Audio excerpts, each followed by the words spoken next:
தந்தாரு. அது மட்டுமா, கிராமத்துல இருக்கவங்களும் நகர்ப்புறத்துக்கு வரணும்னு சொல்லி சிற்றுந்து வசதி ஏற்படுத்தி தந்தாரு. அது மட்டும் இல்ல, நம்ம எல்லாரும் ஒரு பொறியாளரா இருக்கோம் அப்படின்னா அதுக்கு ஐயாவும் ஒரு காரணம் தான். எப்படி சொல்றேன்னு கேக்குறீங்களா? அந்த காலத்துல TNPSCன்னு சொல்லி ஒரு நுழைவுத் தேர்வு இருந்துச்சு.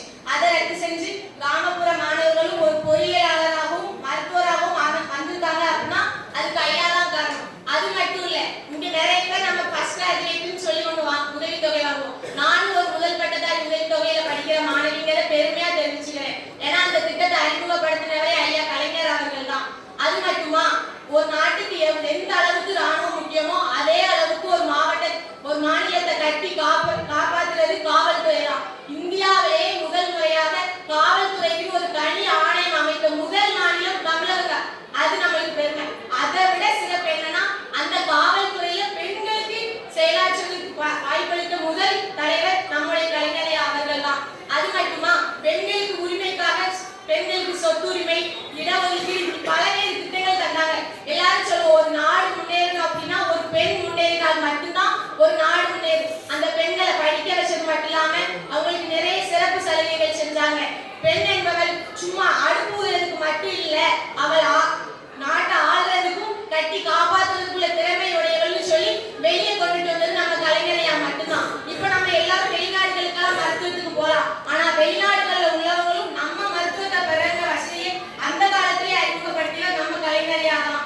ஏன் இந்த வேலை சொல்லணும்னு சொன்னா, எனக்கு தெரிந்த ஒரு நபரே இதய மாற்று அறுவை சிகிச்சை செஞ்சாரு, அதுவும் கேரளா மாநிலத்துல.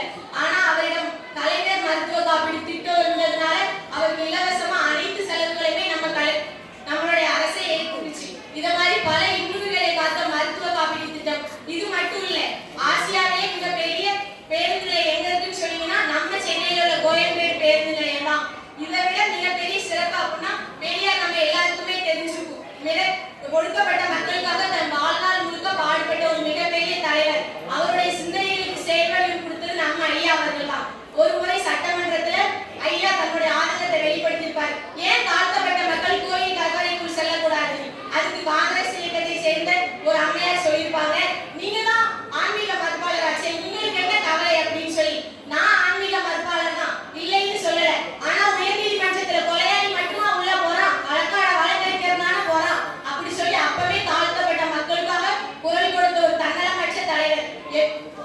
நம்ம முப்பாட்டன் வள்ளுவன் சொல்லியிருப்பாரு, பிறப்போக்கும் எல்லா உயிருக்கும் சமம்னு சொல்லி. அதை மேம்படுத்துற வகையா பெரியார் சமத்துவபுரம். எல்லா பலதட்ட மக்களும் ஒரே